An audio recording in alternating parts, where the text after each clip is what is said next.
Welcome to Industry Focus, the podcast that dives into a different sector of the stock market every day. It is Friday, October 19th, and we're catching up on some big tech news. I'm your host, Dylan Lewis, and I'm joined on Skype by senior tech specialist, Evan New. Evan, we've been paying attention to some of these big new issuances lately. We've been leaving some market news alone for a little while. Yeah, there's been a lot of companies going public. Yeah, SurveyMonkey, Tencent Music. It's just a lot going on the IPO front. And much as we love doing those S1 and F1 shows that do the breakdown of these prospectuses, we got to pay a little bit of love to the big tech companies that are making headlines. I think we're going to do that on today's show, talking a little bit about Snap, Facebook, and Alphabet and some of the big news coming out of them. How do you feel about that? Sounds good. Why don't we kick things off with Snap? A couple big news items coming out over the past few weeks.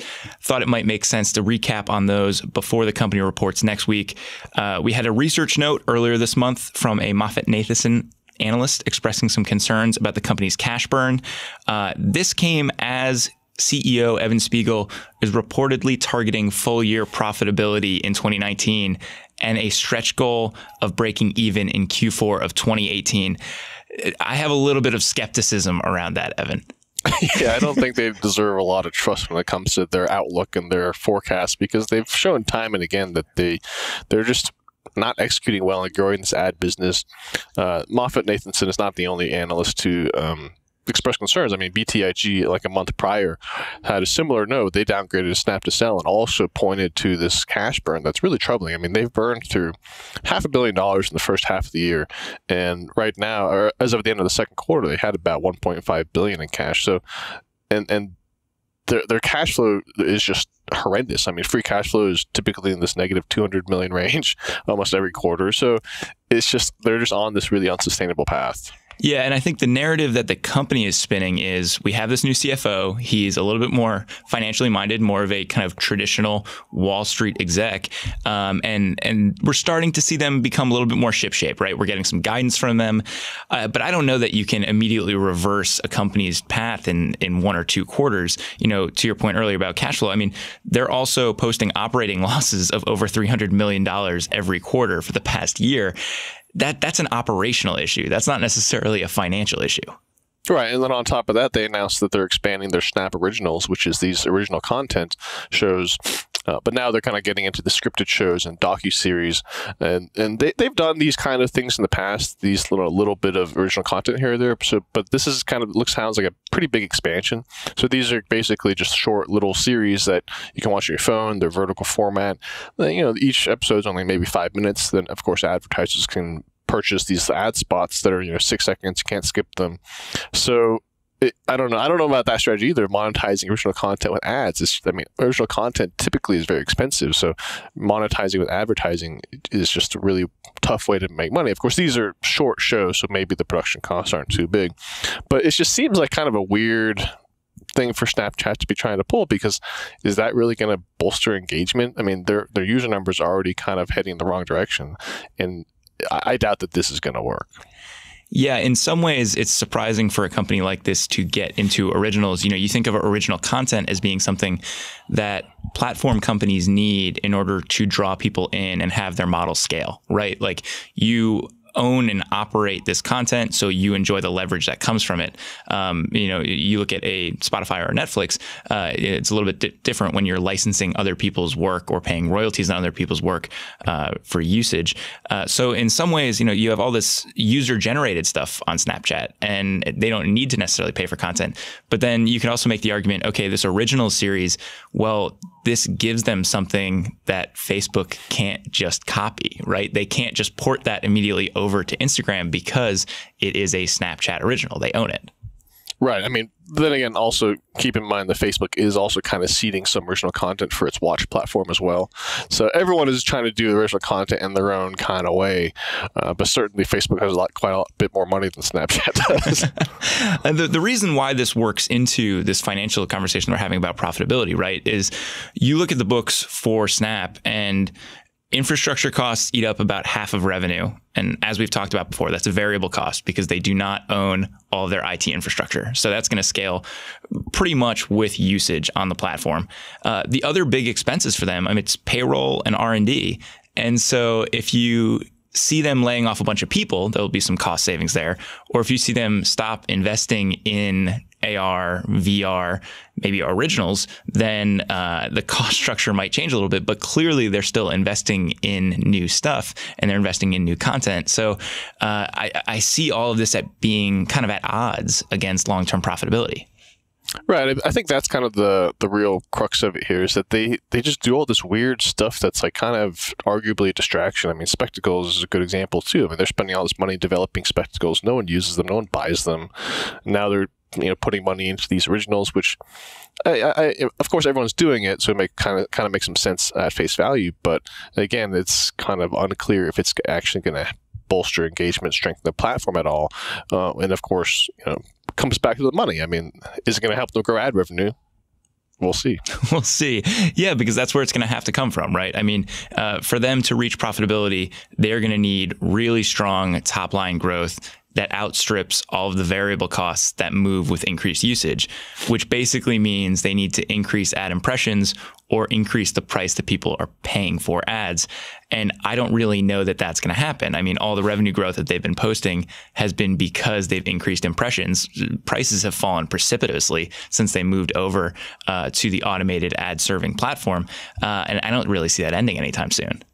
And meanwhile, they're running out of cash. So something to keep in mind as you look at Snap's financials next week when the company reports. And just as an interesting little anecdotal thing, one of the things that we've had kind of a struggle with Snap is like they don't have the same targeting, right, that a Facebook does, that a Google does with intent and with kind of social activity and demographics. I was on Snap this morning, Evan, and I was kicking the tires of the platform, as I often do before we talk about the company. And I was checking out some stuff in the Discovery channel, and I was served 4 variants of the same ad while consuming content. They were all from Merck, and they were all for birth control. and are you not in the market for birth control? I am not saying presently. Their targeting is not working. I'm not presently in the market for birth control, and I view that as just a targeting problem on this platform, and one of the issues that ultimately traces back to ad prices, right? Because if that's what I'm getting served up, there's clearly some issue there, and that's going to bear out in whatever the advertisers see in terms of ROI. For reasons like that, I don't really see the ad prices turning around anytime soon, and I don't see this company becoming profitable anytime soon either. Yeah, I just regret getting out of my short too early.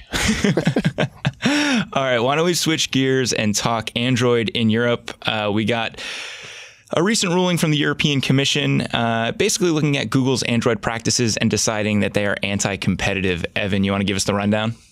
So the European Commission slapped Google with a pretty massive $5 billion fine, which of course they're appealing, and that'll make its way through the courts. Maybe they settle, who knows? But that issue is that some of the things that Google does with Android are anti-competitive, particularly how it has long paid device manufacturers to pre-install Google apps and the Google Play Store, and that gives them this huge advantage within the Android platform, and it really undermines the competitive nature of other companies that might want to compete in search, or so there's a lot going on here. When the decision was announced, Google CEO Sundar Pichai also kind of suggested that this model is going to have to change, and the speculation was that they're going to start charging a licensing fee, and now that's actually kind of what's happening. So Google has now said that they will start charging manufacturers a licensing fee, not for Android, the platform itself, but specifically related to its suite of apps and services, which includes the Play Store. I mean, the Play Store is a pretty huge piece there because that's where you get all your apps and stuff. So they're not. So there's a pretty big reversal in terms of the economics of where the money goes. I mean, instead of them paying manufacturers now have to pay them. And of course, those companies will probably pass along those costs to consumers in the form of higher prices, which we've seen in other computing form factors, that when you have one company makes an operating system that licenses it out, that generally leads to higher prices because those companies need to make that money back, and they typically throw their own margin on top. So I think that has some pretty important implications with the Android ecosystem and the business model in Europe, at least. So the upshot for all of this is short term, it could mean that prices go up on Android devices simply because manufacturers have to pay to access this stuff in a way that they haven't in the past. Longer term, theoretically, this leads to more competition, the barriers to competition are a little bit lower for people providing apps in the space. Right. So it also kind of depends on, are manufacturers going to really try to sell Android devices that don't have Google apps and services? Maybe some will try and see how well those, test the market and see if those devices can sell well. Because if those devices can sell well, then certainly, consumers might prefer lower prices, manufacturers prefer lower costs. And some actual news broke today that the licensing fee is actually going to be pretty high. Google had initially said that this fee will be pretty small and not really too much to worry about. But I think that what they're doing is trying to put in a high fee and kind of as a way to incent manufacturers to make other concessions. So this fee is reportedly as high as $40, which is massive. I mean, that's more than like what Windows phones used to charge for, back when Windows Phone was a thing, for that platform. But that fee will vary based on the country and device type. And I mean, it's as low as like $3, but it can go as high as $40. But now, Google will offer breaks if the manufacturer pre-installs Chrome and Google Search. And pre-installing Chrome will also become a requirement for some of these revenue sharing agreements they have around search. So it's basically saying, hey, we're going to charge a ton of money, but we'll give you a break if you basically keep pre-installing it. It's kind of like this roundabout way to more or less keep the status quo and present a really strong financial incentive for them to basically just still pre-install Chrome and Search, which have always been Android's primary monetization strategy for Google. And the reality is the reason that the European Commission is so narrowly focused in on Google is it dominates this market. I mean, it's dominant here in the United States, but I think within the top 5 largest European countries, it has 80+% market share, something crazy like that. Right. That's according to Kantar's estimates. But yeah, the big 5 European markets, yeah, Android is huge. It's like 80% of the market. And I mean, globally, of course, Android is huge too. But yeah, this decision does specifically relate to Europe. But yeah, I mean, they're such a huge player there and they dominate this market and they have such this massive market power position where they can really just undermine all competing search providers, particularly on the mobile front. Right. And also, the core of it is they make good products. That's why people continue to use them. Like, yes, they are the defaults for so many of these Android devices, or they're packaged in a way that makes it very easy for consumers to use. And, the less friction you have there, the more likely they are to use those apps. But a lot of people go out of their way, on iPhones even, to use Google apps because they're pretty much top of the line for the industry. Right. So, they do also have those agreements with Apple, too, where they pay Apple for the default search spot. But, to your point about removing friction, I mean, pre-installing this stuff is a huge advantage because a lot of people, even if they really like Google apps and services, may not go out and install it themselves. So if you buy a new phone and it already has this stuff on there, it's a seamless thing. It just feeds you straight into their search products and other services. So, I mean, that's just such a huge strategic benefit for having these things pre-installed. So the big picture takeaway for this news is basically Google is going to do everything that it can to basically maintain status quo, although they'll have to jump through a couple hoops to make that happen. Right. I mean, that seems like how they're trying to approach it because they don't want to really give up any of these advantages they have. But at the same time, they have to navigate this new precarious legal position that they're in because of this antitrust decision. So if they restructure the way the model works, then they can maybe get away with it. And I mean, they did have to get rid of some of these other restrictions around, what devices other people can sell. So, I mean, overall, it is on paper a positive thing for consumers because theoretically it will create more choice ultimately. But if that turns out to result in higher prices, that's not a great thing.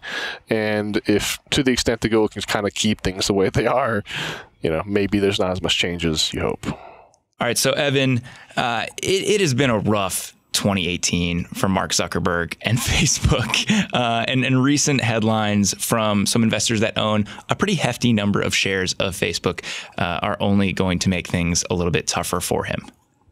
Right. So everyone is really just upset that Facebook has just really botched so many things. They just have this nonstop string of scandals and controversies all around privacy and data. And I mean, people have been asking for better corporate governance for a long time, and it seems like all of these mistakes and controversies are just really riling up the investor base, particularly when it comes to institutional investors, to try to push for change. And so Trillium Asset Management has put forth this proposal that will be up for a vote next year that basically will split the CEO and the chairman roles. They actually put up a similar proposal in 2017, but it failed. But now they're getting more backing from other public funds. Numerous state funds are starting to support this measure, but it's going to boil down to whether or not Zuckerberg agrees to it or not. Right. So these are institutional investors that primarily work in public workers and pension funds, and that's why they have these very large allocations of Facebook shares. The reality, though, is it depends on whether Mark Zuckerberg wants this to happen, right? Because of the way that Facebook is set up from a voting power perspective. Right. He has about 60% voting power, so he can single-handedly vote any proposal in or out. He can vote any director in or out. He's the chairman of the board, so he answers to himself, which is kind of, the whole reason why, in general, splitting the CEO and chairman roles is good for corporate governance, because, of course, the board of directors is supposed to oversee management, and its oversight responsibilities are fundamentally undermined if the CEO is also chairman, because you're your own boss, and there's not really any accountability. And that lack of accountability, I think, has really contributed to these controversies and these really big scandals that Facebook has had, because Zuckerberg is not accountable to anyone. Right. And to kind of use Elon Musk as a parallel here, I mean, this is kind of something that is going on with Tesla right now, where we are seeing the SEC push for this type of separation to increase accountability. Right. So the Tesla situation is kind of bizarre, because Elon is kind of erratic, and he made some really outlandish statements about taking the company private that the SEC felt were misleading, and essentially argued that he committed securities fraud. And then, as part of the settlement, he agreed to step down as chairman. So the net result is that for Tesla, CEO and chairman are going to be split up, because Elon has been both for a long time.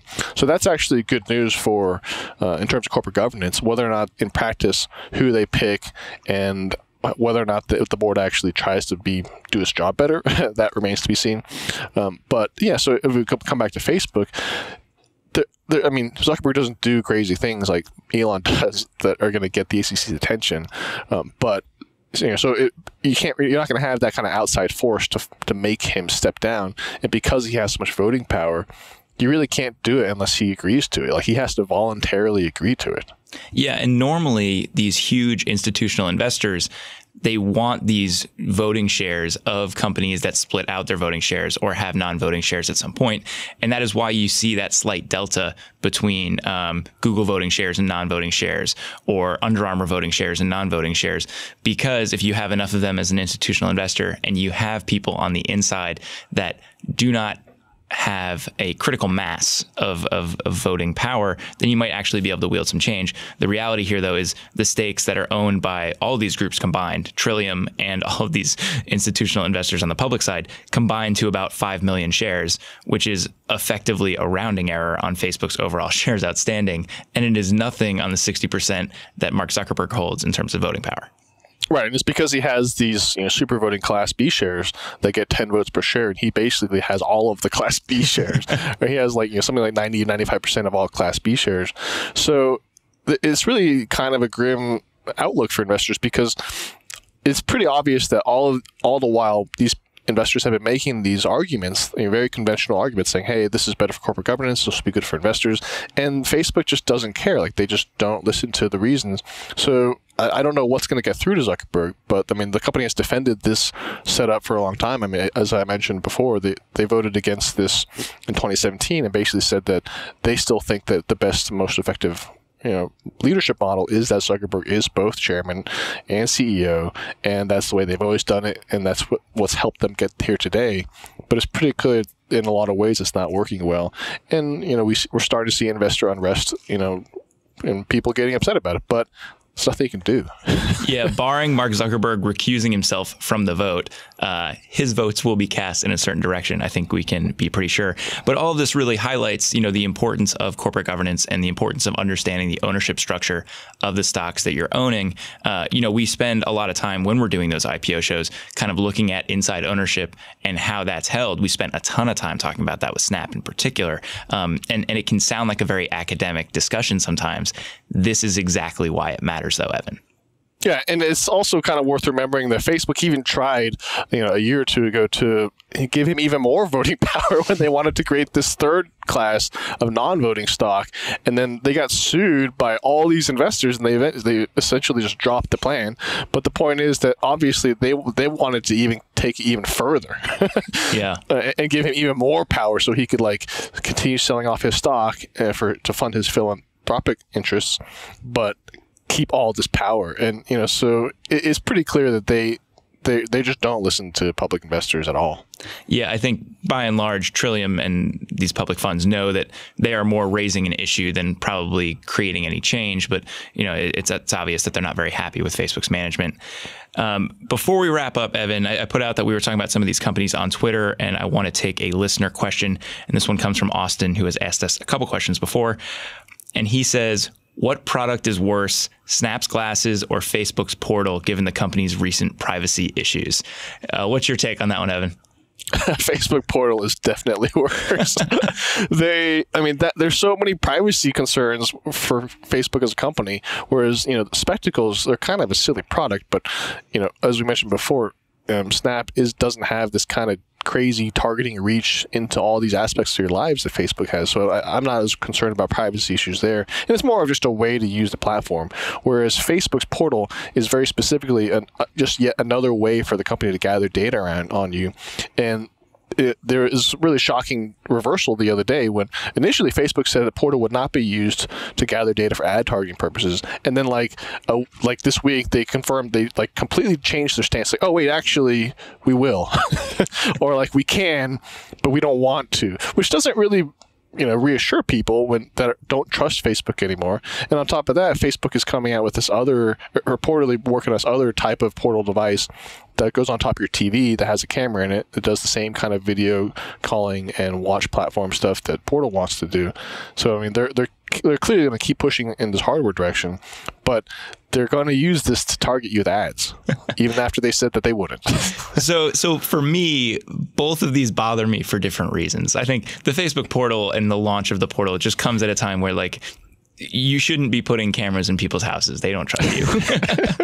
But what bothers me about Snap is, the financial diligence that we want them to be having, looking at what's going on the cash side with them, and the idea that they are a distracted business that probably needs to rein in its spending if they're going to be hitting the targets that Evan Spiegel wants them to hit. And so I look at it and I'm like, you guys aren't really eating your cooking when it comes to the stuff that you're talking about in your conference calls. So Snap bothers me from a financial perspective. Facebook portal, it bothers me a lot more from a public perception perspective. I guess that's all to say that we won't be giving each other either for this holiday season, Evan. Yeah, definitely not buying that Facebook camera to put in my home. Evan, all right. Thanks for hopping on the show. Thanks for having me. Listeners, that does it for this episode of Industry Focus. If you have any questions or if you just want to reach out and say, hey, you can shoot us an email at industryfocus@fool.com, or you can tweet us at MFIndustryFocus. If you're looking for more of our stuff, subscribe on iTunes or check out the Fool's family of shows over at fool.com/podcasts. As always, people on the program may own companies discussed on the show, and the Motley Fool may have formal recommendations for or against stocks mentioned, so don't buy or sell anything based solely on what you hear. Thanks to Austin Morgan for all his work behind the glass today. For Evan New, I'm Dylan Lewis. Thanks for listening, and Fool on.